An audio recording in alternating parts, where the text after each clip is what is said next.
اعوذ باللہ من الشیطان الرجیم بسم اللہ الرحمن الرحیم قل ان کنتم تحبون اللہ۔ یہ آیت بہت معروف بھی ہے، مسلمانوں کو پسند بھی ہے۔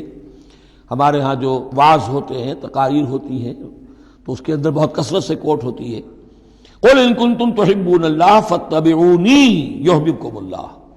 اے نبی کہہ دیجئے کہ اگر تم لوگ چاہتے ہو کہ اللہ سے محبت کرو، اگر تم اللہ سے محبت کرتے ہو فاتبعونی، تو میری پیروی کرو، میرا اتباع کرو۔ یحببکم اللہ، اللہ تم سے محبت کرے گا، ویغفر لکم ذنوبکم، اور تمہارے گناہ بخش دے گا، واللہ غفور الرحیم، اور اللہ غفور الرحیم ہے۔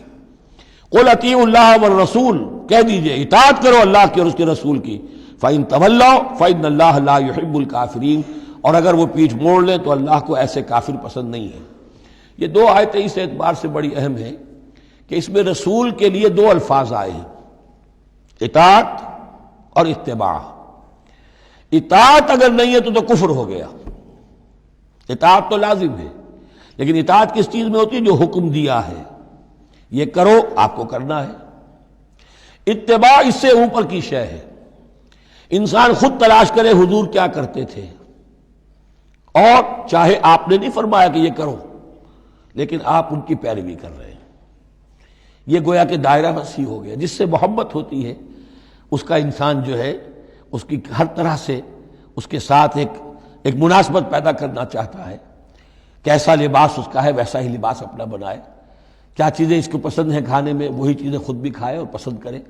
تو یہ چیزیں جس کا حکم نہیں ہے، جیسے کہ ایک صحابی کا واقعہ آتا ہے کہ وہ ایک مرتبہ آئے اور انہوں نے اس وقت یہ دیکھا، ایک ہی مرتبہ آئے ہوں گے کہیں باہر سے بدو صحابی، کہ حضور کے کرتے کے بٹن لگے ہوئے نہیں تھے۔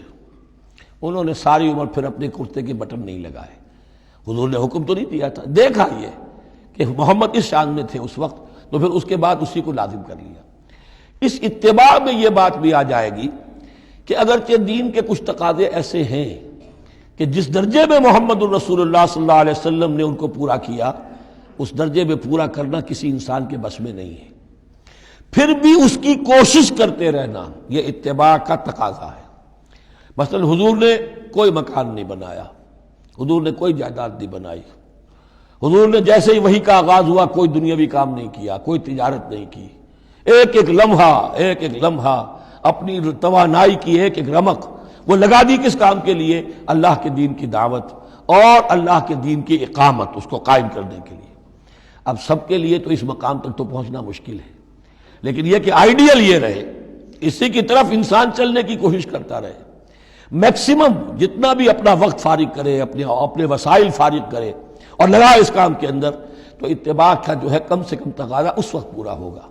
ہاں جو حکم دے دیا گیا، یہ حلال ہے، یہ حرام ہے، یہ فرض ہے، یہ واجب ہے، اس کا تو اگر معاملہ اس کی پیروی نہیں ہو رہی تو پھر تو وہ کفر ہے۔ لیکن اتباع اگر آپ کر رہے ہیں تو اتباع جو ہے وہ پھر اللہ کا محبوب بن جانا ہے۔ اگر تم اللہ سے محبت کرتے ہو تو میرا اتباع کرو، میری پیروی کرو، دیکھو میں کیا کر رہا ہوں، میرے کیا شب و روز ہیں، کن کاموں میں میری توانائیاں لگ رہی ہیں، کیا دلچسپیاں ہیں میری دنیا کے اندر، ان چیزوں کے اندر تم میری پیروی کرو۔ فاتبعونی یحببکم اللہ، تم اللہ کے محب نہیں محبوب بن جاؤ گے، واللہ غفور الرحیم، اور اللہ غفور الرحیم ہے۔ باقی دوسرا درجہ جو نچلا ہے، قل اطیعوا اللہ والرسول، اطاعت تو اللہ اور اس کے رسول کی کرنی ہی کرنی ہے۔ فإن تولوا، اور اگر اس اطاعت سے بھی موڑے، فإن اللہ لا يحب الکافرین، تو اللہ کو ایسے کافر تو پسند نہیں ہے، کیونکہ پھر اطاعت رسول کا انکار تو کفر ہو گیا۔ صدق اللہ العظیم۔